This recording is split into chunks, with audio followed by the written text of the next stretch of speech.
Welcome to Chronicles of Old Singapore. This is Dr Loh KS here, and I speak to people about their memories of our Lion City before it became a global city-state. And back to join us today to finish some incomplete business from the last time round. If you haven't watched Peew's previous two episodes on the Naval Base and Kowloon Road and the transition to Sembawang Shipyard, please do so. The second episode just dropped. So this will likely be episodes 3 or maybe episodes 4, right? Pew has already told us a lot of fascinating stories about those times in Sembawang in the Naval Base with his family. His father also worked there. And then what happened when we saw the British pulling out in the mid-60s. So we saw a lot of, we went through a lot of photographs and talked a lot of memories, but I felt that there was a few things that were still not fully fleshed out. So that's why we're back here today. And this time, probably, we will finish this business, and then go on and catch out the other ex-naval bases, in the community. So welcome back, Pew. How are you? Thank you, Dr. Loh. You have like a jacket on today. Is it colder? It's 12 degrees now. And last week was, 2 weeks ago was what? A little warmer. A little warmer, huh? Do you have heating? Yes, central heating, yeah. Okay. Yeah, it looks a bit sunny. I can still see your sunlight coming through the window, right? Our winter solstice stepped in already. So our days are a little shorter. Okay. So is it still 4 hours or is there daylight? Time-wise, it's still 4 hours until September, yeah. Okay. Great. I think I told you that one of the things I want to explore more today is, we saw a lot of your photographs of the house, room 12, Kowloon Road. But I think, we spend so much time looking at the picture, sometimes we forget to talk about, what is outside the picture, right? So tell us, do you feel there was a sense of community in what was called the Canberra Asian Quarters? Yes, indeed. A lot of it, though. In fact, we are pretty immersed in camaraderie and the neighborliness of each other. And as I recall growing up, we have no clear distinctions as I can see it today. We guys of different ethnicities, different nationalities, we just mingle and mix around, parents, kids, no inhibitions. So you mean by nationalities, there were different nationalities, not just Singapore citizens? Oh, I mean races. Races, okay. Now, but probably there were people born elsewhere, right? Or who had other of passports. There were people who came down from Malaya at the time. And of course, also from neighboring Indonesia.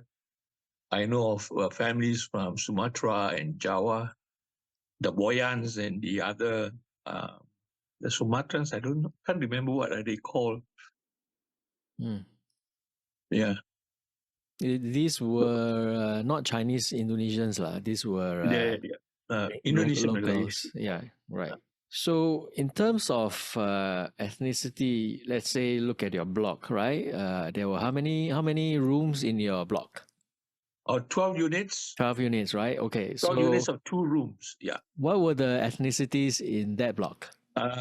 Let me count: Chinese, Indian Muslim, Indian Chinese, Indian Singh, Indian, Chinese, Indian. Myself, Chinese. Yeah, we got across the board. Mm. We have Indians, Malays, and Chinese. So quite multiracial, but it seems like the Indians were they the majority?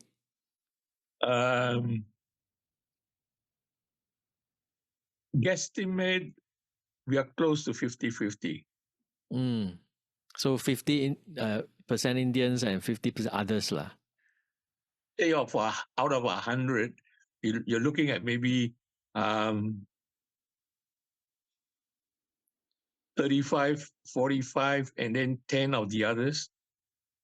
10, 15 of the others, yeah. Right. Chinese would be how many then? About 45. About 45, a bit less than the Indians. Huh? More, a little bit more. A little bit Indians more might be than the 35. Indians. Okay. Yeah, the Malays and other mix of the Singhs and all that, maybe another 15, 20 thereabouts, yeah. Are you talking about your block or in general in the quarters? No, in general, yeah. In the quarters. That's the kind of mix quite common in other blocks as well. That certainly is a bit more different, right, from the larger Singapore society, where the Indians are probably 7-8% of the population. Of course, the British had a long tradition of employing Indians, whether it is the Malayalis for their technical skills, administrative skills, or, Tamils for probably the more the menial staff work, right? Cleaning and yeah.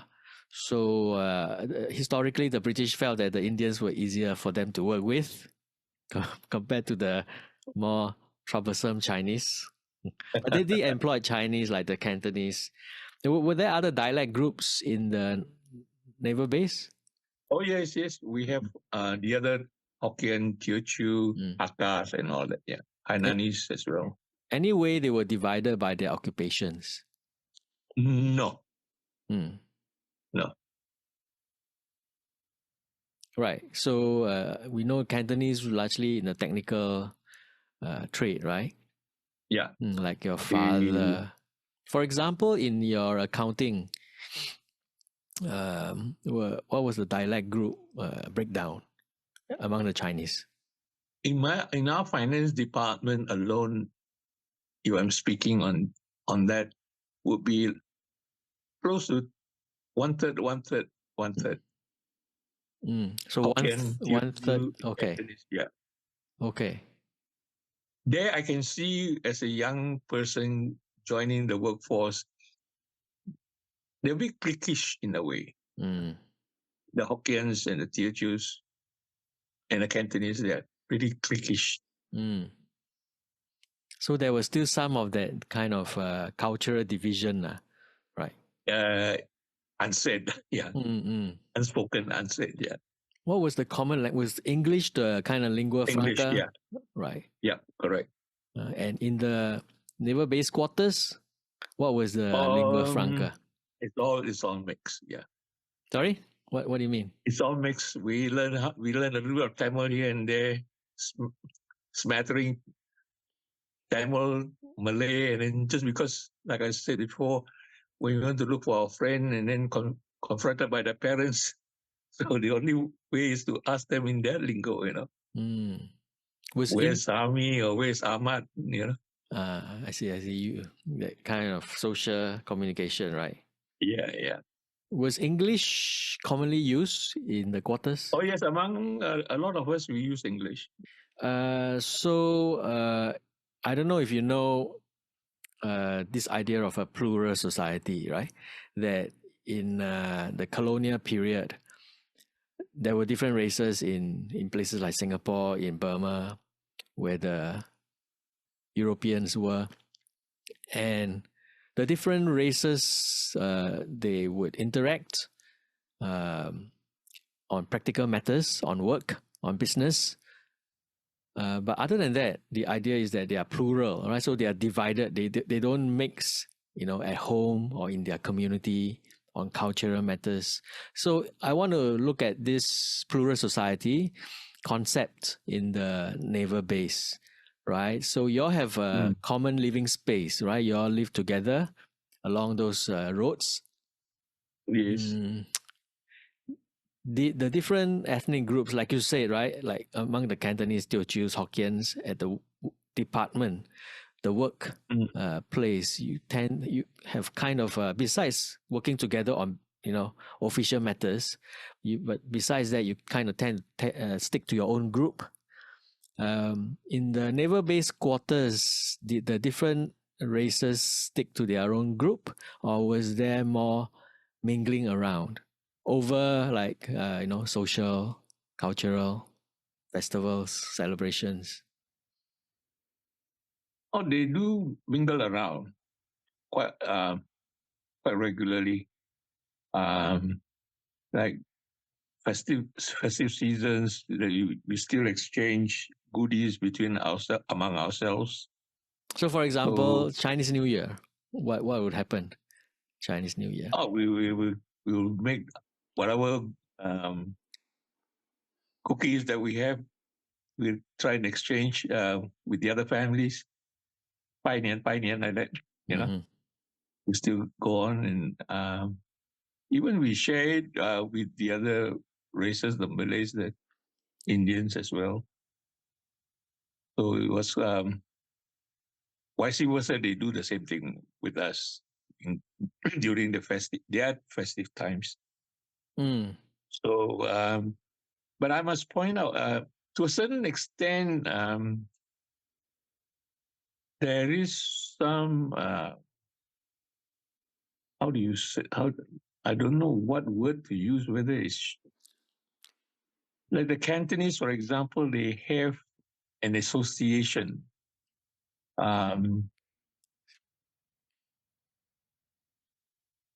Quite dominated by Cantonese only in that kind of association. Like they have a mechanics association, largely Cantonese.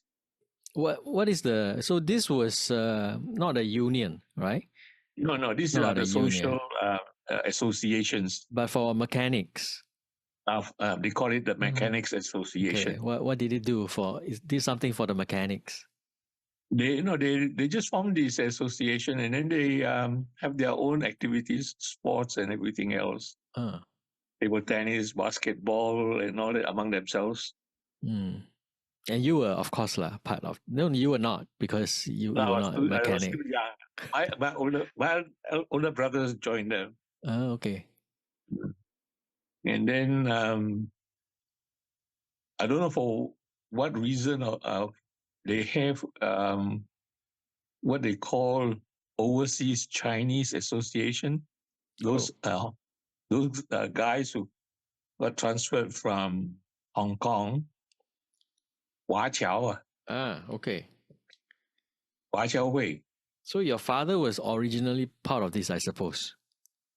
Yeah. So they that I the membership I don't think is a very large membership, because subsequent or later on when we were growing up, we never associated ourselves with those associations. Mm. We got our friends, we just play among our friends. Yeah. Mm. In fact, we personally, for me and my brothers, I don't recall we have spent any time at those places.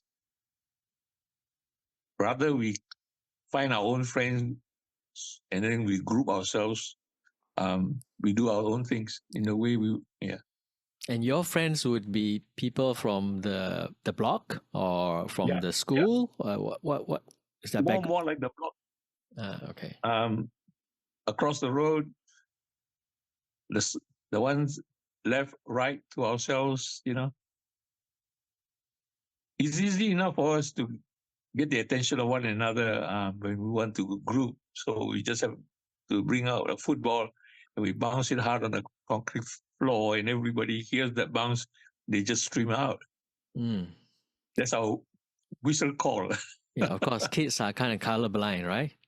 Yes. It is And we some just hear the sound, and then we're out to where we want to group and meet, yeah, color for is whatever something football or any games. Yeah. color is something that is taught later on, right? But when you became an adult, did you join back some of these whether it's No, those no, associations? I stayed away from all that. Ah, okay. Why is that? I thought it doesn't really carry any meaning because I don't see any continuity in it because the no on or incoming, inflowing people Mm, is just a status quo association for the first block of people who came, and maybe they just wanted or needed some company, so they just organize or form the association. mm, There, these older guys like my dad's generation, they spend their time playing mahjong down there more than anything else. We got no interest in all those things mm. at the time. Quite true. I just want to ask, how big was that Hong Kong group in the quarters? Personally, I really don't know. Mm, I never asked my dad how many came over. But I mean, of course, you don't have the numbers. But did you feel that that was a big group or that was quite a minority? Um, in in total of the population, it would be a minority. Mm. Did they have any were they quite different? Culturally, linguistically. Did they have any issues settling in that the community tried to help integrate? Did you notice that? Not really. We fended for ourselves, and we each family find their own way, find their own feet, and then yeah, occasionally they will meet and then chat up. Hardly anything like they have to struggle, sort of. Mm, mm, mm. Okay. Of course, the what happened during the 60s when you were there was the race riots in 1964. Yeah, Uh, did the news of that, of course, came to the naval base, right? and in fact, we had a few kerfuffles inside, but not in the living areas where we live. I didn't see any in our living quarters, but I heard there were scuffles in the dockyard. Oh, really? Yeah, As a but that spillover was from the riots. yeah, Oh, and it was quenched quite quickly by the police and all that. I think I don't know whether my neighbor was one of those who was suspected of involving in that kind of thing, mm. and yeah, he was accosted. He was accosted from home, and after that, came back to work, and finally he quit the place. Oh, really? Mm. Your neighbor was what? Chinese or And this Chinese? is the Hokkien family. I mean, you mentioned in the last episode that Singapore's independence never really affected the naval base very much. So did the race riots, did the Malaysia times, right? When we were in Malaysia and there was this growing, you know, uh, turning of that experience into a racial experience, right? So much Yes. going on between PAP and UMNO politically. Uh, were y'all aware of that? Were y'all concerned about those racial conflict? Nah, man, we were all playing among ourselves. We got no worries about. We were never. We haven't the slightest thought. We know of the situations Mm, outside in town, in Geylang, in places like that. mm, We heard of them, although we don't have TV those days, so not much news flash, only hearsays. But among us inside the naval base living quarters, we were roaming freely as per normal. Life was as per normal. mm. You were about 14 at the time, is it? I would be You are 1950, is it? 46, it would be 46. what? Okay. 17, 18, maybe? Yeah, 17, 16, 17, yeah. Okay. Old enough to know, to understand, hopefully. Yeah. But it really didn't affect it. It didn't affect us, didn't Yeah. affect me, Yeah. really. Right. We went to the wet market as normal. Everybody's still buying things. They're all the same, you know. Mm.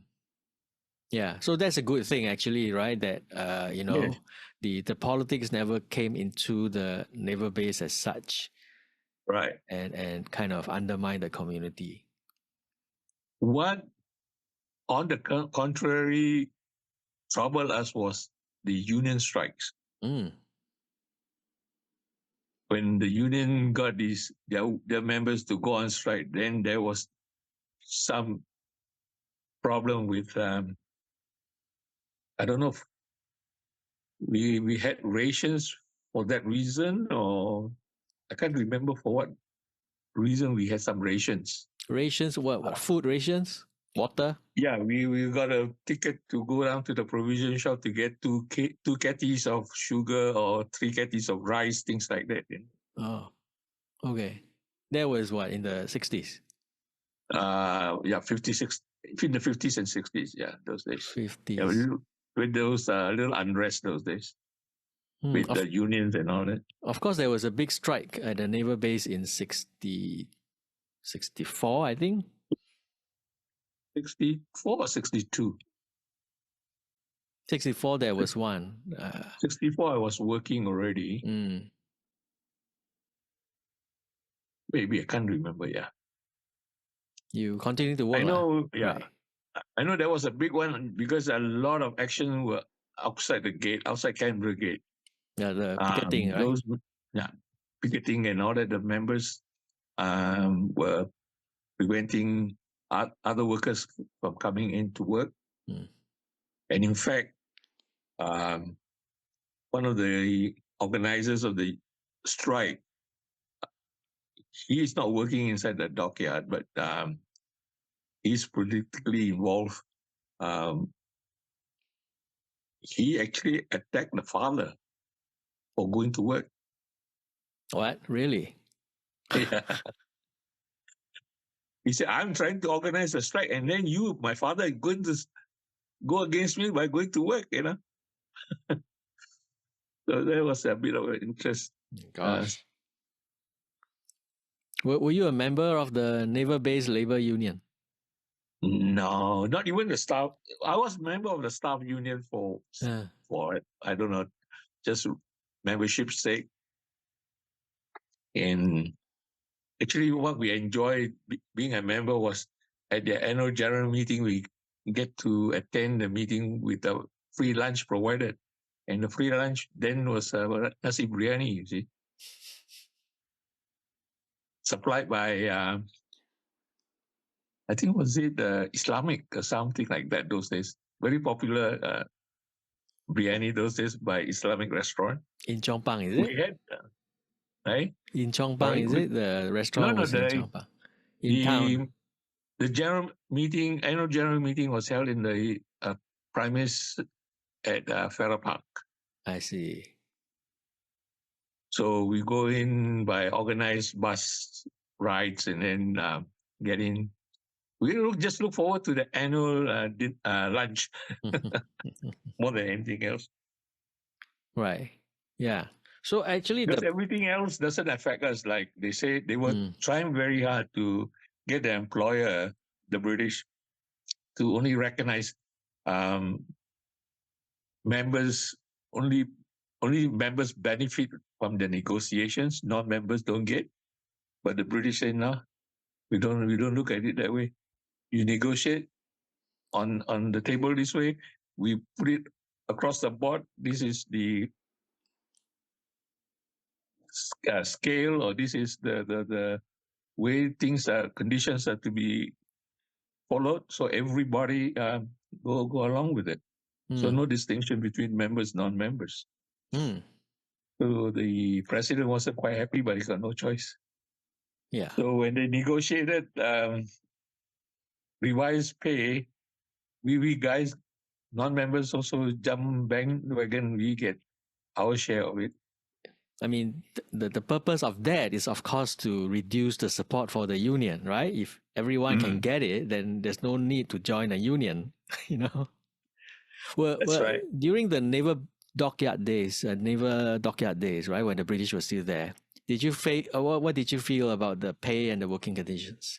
Were there any grievances? For me, in our clerical positions, I think we were more than fair. Like I was saying, our starting pay was $200 a month, and to have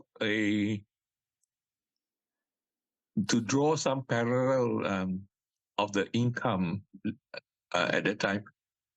That in the case of my father's pay, he was already on the maximum of his time scale as a fitter at $257 a month. So I don't know how many years he has been working already, and he was stuck at that 257. And then I just joined in as a 18-year-old. I got $200. Was that because of the occupation? Partly occupation. I think also the British were also quite conscious with what they call cost of living allowance, COLA, COLA, cost of living allowance. They are quite conscious of that. And here we have new terminologies of inflationary index and this and that, you know.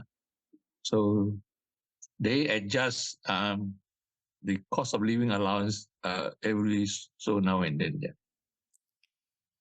So you had a cost of living allowance, right, during the British period? No, when they negotiate the salary on time scale, like you're on this grade of position, you get this scale up to there. Until you get a promotion, you don't jump scale. Right, right. So it was negotiated into the pay. All considered. Yeah, all considered. Did you have separate allowances? No. Like transport. I mean, of course, you don't need transport, right? But the others may have transport. No separate allowance, just flat salary. Okay. And when they introduced CPF in 1955, we were all compulsory members of the CPF. No one was on a pension. Have, right? Those on pension are nominated, I think, by the British themselves. They have, I don't know what criteria actually, for some of our local people to be on the pension scheme. They have two schemes. One is just the pension for the person, and the other one, which they contribute a little bit more, includes the wife. They call it the widow and pension scheme. Yeah. So in case they go, the widow gets the pension out. Presently, as I'm speaking to you, there's a widow now whose husband was 2 desks away from me in the department. She's in her 90s, living in London, and still receiving the pension. She migrated to London, to the UK. Yeah, UK. Yeah, and she's still receiving the pension the husband was accorded. Would you say the pension is quite substantial? It's adjusted, I was told, according to their living standards and cost of living. Yeah, so again, I make the joke, right? That's why the British Empire went bankrupt, right? So I think, I mean, there's a great discussion about community in Naval Base. So in general, there was a lot of camaraderie, neighborliness among the cutting across the different races. But at the same time, there was also some nuances, right? Like the groups tend to stick to one another to some extent, including making associations. And then there were also strikes, and strikes have a weird way of working out, right? Like you say, the story of the strikers, hitting his he took the word strike two literally, hit his father. Yeah. So he divided the family. It can divide the community to some extent, right? Although not in your case, lah, right? No. So it seems to me that the naval base was still quite a dynamic place, even though it was quite sheltered in a bubble from the rest of things happening in Singapore. It was still quite dynamic, right? It was still affected by some of the things that was happening in Singapore more generally. Correct. Could you tell us about how often do you go out of the naval base? How familiar are you with Chong Pang? Just outside the naval base. Prior to me working, I was not allowed to go into Chong Pang as I would like as a teenager by my older brothers for reasons of rife gangster fights. So they were telling me, but I haven't seen. They say these guys are so bold. They carry this the parang, the machetes on the shoulder, bare blade, not sheath, just open. They just land it on the shoulder. They just march around, and some walking around with bicycle chains and things like that. He says you might not be involved, but I don't want you to be caught in the clashes.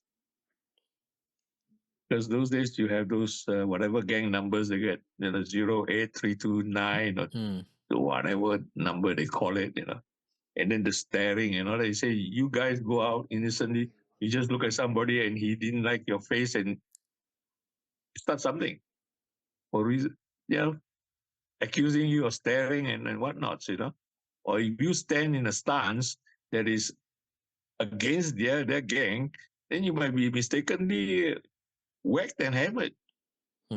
So he said, you stay back, So I was prevented from going out into Chong Pang in those days. But later on, when I was on my own, a little bit more independent, then I went out very regularly because down there you got more variety of food and things like that. And also help mom and dad in their marketing and things like that So did that, when you went out to Chong Pang when you were older, did that scary image fit the reality? No, in fact, nothing like that. I was just wondering, say, how come my brothers were they actually having me on or something? But I know in the coffee shops, because the people I know or acquainted with, they became some gang leaders or whatnot. They have their own agenda in the coffee shop. They have a chess game going on, but something else is brewing behind it. So we have to be very alert to what might happen. Sometimes it's table talk. They put a chess set in front of them, like pretending to be playing chess. And things are brewing. There's some hidden agenda you can see. So we try to avoid those places, especially inside the coffee shops. So generally, what are your memories of Chong Pang? Largely food. The variety of different types of food that we can get, the street food, hawker food and all that. Yeah. It's just something that we don't normally cook at home. So we can get to munch out there. Now, what kind of food? For example, simple things like we don't make our own rojas at home in the naval base. So it's easier for us to go outside, pay the lady 10 cents or 15 cents, you grind the whole bowl for you. And then you want to eat a roti prata, we can get our roti prata inside the base, but sometimes we go outside for 10 cents. Inside the base, what, there's a canteen or something? No, we have coffee shops You have coffee run by shops. Hainanese and Indians. Right, right. We have Where coffee where shops. are the coffee shops? Jalan Kedai, So the you're talking street about the road one inside the naval base or inside the outside? naval base. Ah, Inside the naval base, and that place is called Jalan Kedai, where is this? road Is of this shops. close to the quarters? Near the It's quarters, right? it's inside along Canberra Road actually, Right. Okay. on the way midway between Canberra Gate and the main gate, almost midway Mm. along Canberra Road. Yeah, and Ah, then they have two rows of shop houses, at the bottom of which there's another cinema called Canberra Cinema, mm. and bus depot. We have our naval base bus service, and it has its depot down there. So the two rows of shop houses, we have tailors, we have laundress, we have provision shops, we have a small wet mini market, then we have coffee shops operated by Hainanese, Mm. Indians. We have flour mills, which they born a very popular brand of curry powder today in Singapore called the house brand. If you are into curries, look for this curry powder brand, house brand. It's from Jalan Kedai, naval Okay. base, former naval base. It's gone that big. Yeah. It's a, Any photos of the shop houses, those two rows of shop houses. I got to dig, man, somewhere. Mm. You showed me your photo with your band friends, right? Yeah. Is that in Chong Pang? The one that y'all were drinking coffee or something? Not Chong Pang. This is in at the what we call the 14th mile, Sembawang Road, Okay. just outside Sembawang Gate, not Canberra Gate, Sembawang Gate. On the way up to the end of the island to Kampung Wak Hassan, Okay.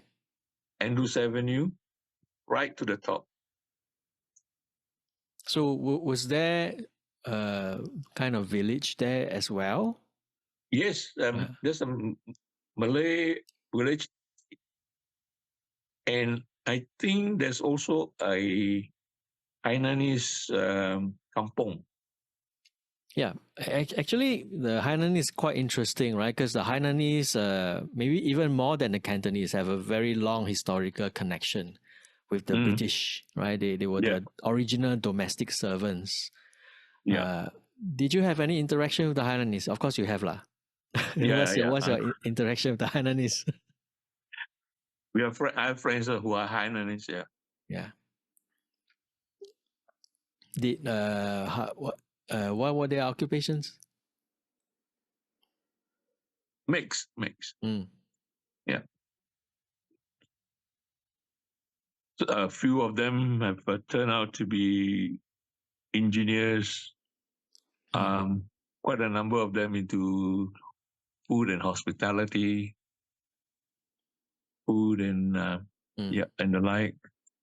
Um, What about the dockyard when the British were around? What would they do? and they also uh, fitters and all that. There's a few of them who have made good by being the departmental heads. And these are one of them is the father of a friend who's living in the base in the blocks. The Hainanese coffee shop owners, did they live inside the naval base? I think they have a small living quarters at the back of the shop. Okay, they live inside there, lah. No. Yeah. Any interaction or experience with the amas?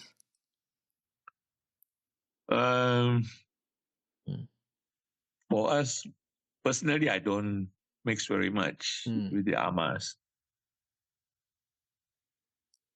Simple reason, there's been different opposite sex, so we just leave the ladies alone. And yeah, their children come around and play with us. Yeah, because they would live well with the British, right? With the British families. Yeah. They Black and white bungalows have all of the, I think, yeah, in fact, all of them have a servants' quarters. At the back, right? Usually it's at the back of the. Yeah. Okay, and maybe quite a nice place. Yeah. I think again, at least a 2-room unit quarters, suitable for a small family. I think in one of those black and white in one of those photographs of the black and white bungalows, I think the quarters were shown. Yeah, were captured. I have to identify that for you. Now, when you were younger as a kid, were you curious about the black and whites?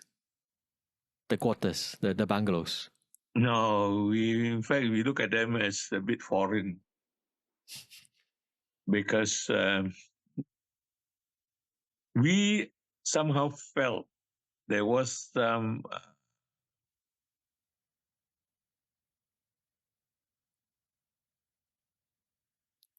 how shall I say?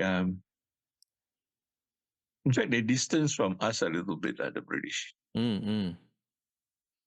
So we, instead of we try not to get into their way of life and things like that. We just stay out of their lives. But we move about their compounds, like the bungalow areas. We run around, we play around. They don't mind that. Oh, so you could actually go into their gardens and. Oh yeah. Okay. They don't really bother us.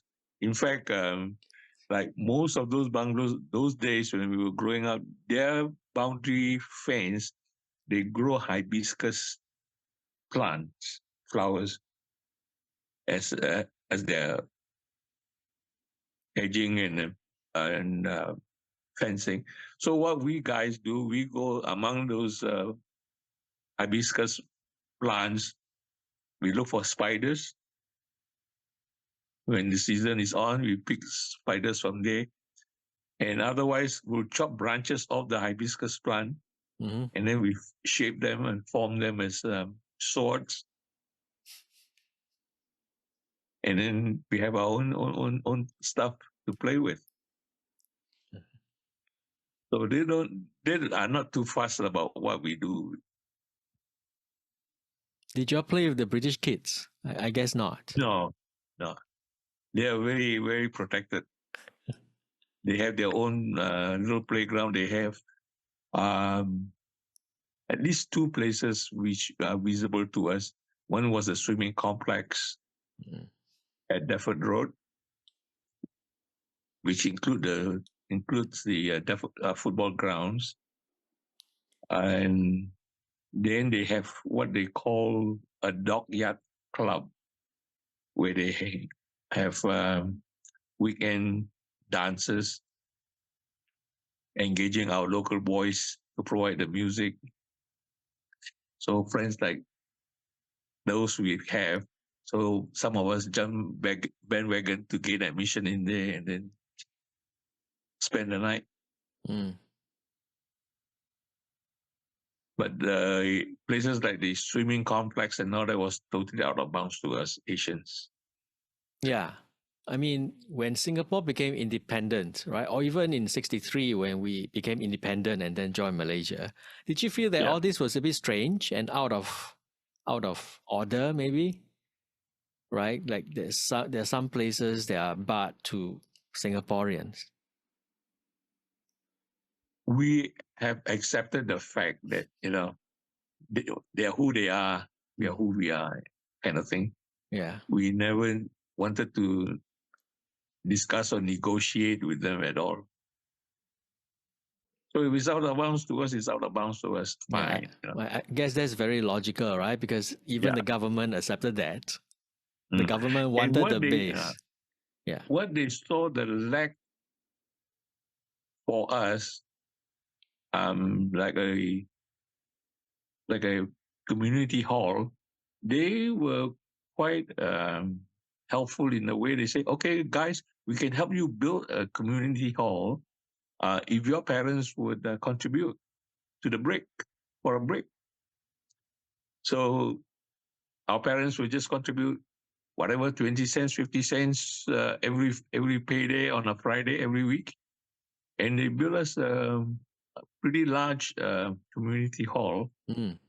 And when I later on started work, some of the guys suggested I sit in a committee.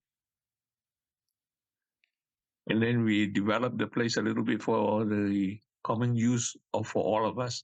Where was this community hall? You remember the block 2? Yeah. Where my friend was standing there Yeah. on a slope? On to his right, just foot across maybe 100 yards on the same lateral direction. Ah. So We have along Canberra Road. right. Okay. It's along Canberra Road, and next to it was what we have, and we call a Canberra shopping center. That is a row of one coffee shop, one provision shop, one bakery run by the Singh Bengalis. I think about 5 shops in a row, a small shopping complex. This is maybe 400, 500 yards from Jalan Kedai. Mm. So in that next to it, they built this recreation hall. They call later on, and then we initiated indoor badminton and all the other sports we can use within it. So the community hall, you're talking about the community hall, Yeah, right? this is they Okay. saw our lack of a place like that Mm. for the young people, so they helped build that community hall for us. So am I It is right that called it. part of it was like a indoor sports I complex? converted. I got them to because Ah. the captain of the dockyard was the chairman of that committee. They have a working committee down there.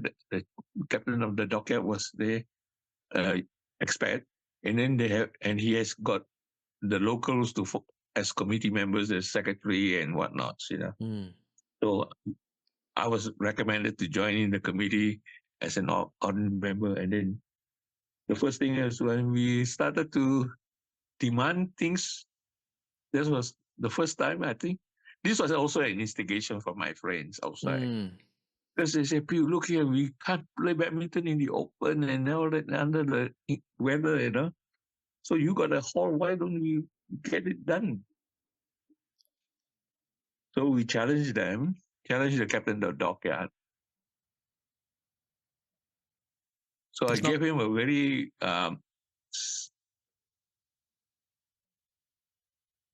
cheap way of costing to do up a indoor badminton court. So the next day at work, he called for me through my head of department, the finance officer. And he was wondering, hey, why is the captain of the dockyard looking for you? Yeah. So I went up to his office and he said, I heard what you said. This is what I plan to do. Is that enough? I said, it's more than enough. So yeah, in that way, we are quite open with one another that way. We can talk. They can have a dialogue, right? Yeah, we have a dialogue. We can talk. We can discuss things. I mean, this is I don't want to sound too pro-British, but this is a time when Britain was basically bankrupt, right? And all these bases were huge drain. on their finances, and if the government's conservative labor were all facing a lot of pressure to cut down and withdraw, right, east of Suez. Their But pound already devalued. yeah, correct. And you all still had your pay regularly. You all were still able to get this community hall done. Yes. Not many big companies will do that, right? Right. Yeah. They definitely begin to try to retrench people, as happening these days, right? You can see all these multinationals cutting back and leaving Singapore. They call it restructuring and whatnot. So quite a different time and a different kind of employer, right? The Royal Navy. Oh, very different. Very different. Are you surprised that if you look at the Sembawang Facebook group, right? That a lot of the Europeans actually are very nostalgic growing up in the naval base, even though they were only there for a few years, right? Yeah. The parents were normally on a tour of service of 3 years? Tour of service. And usually at the end of the third year, they return home, and perhaps in between times, they might get a recall. It's also, I think, partly to allow the others in UK to have a taste of the Far East on a rotation basis. But there are families who return for a second tour of service. Right. And did you ever meet any New Zealanders who spent some amount of time? Because after the British left, right, the Anzac forces went inside the area. No, I've not met personally or known anyone from the Anzac forces. Largely, they're also quite cliquish. Not cliquish. I think they have a reason for being close to. They have their own barracks. I think they were based at Transit Road in Nee Soon. And also they have a small base at the other outpost of Naval Base. We call it the Sembawang Air Base. They took over that Sembawang Air Base, and they have a small unit called Diet Barracks. So that is along Sembawang Road at the 12th milestone, we call it. So they are pretty close to among themselves. In fact, one of my late friends and classmate, he had an encounter with one of them, and he got his TKD black belt. And this guy didn't know. So I don't know what was the problem. So it was along the place where I had coffee in Sarabat with my two other friends there. Right. Along one of those shop houses, they had this confrontation, and this friend of mine gave him a blow and then sent him flying. He crashed against those wooden boarded shops.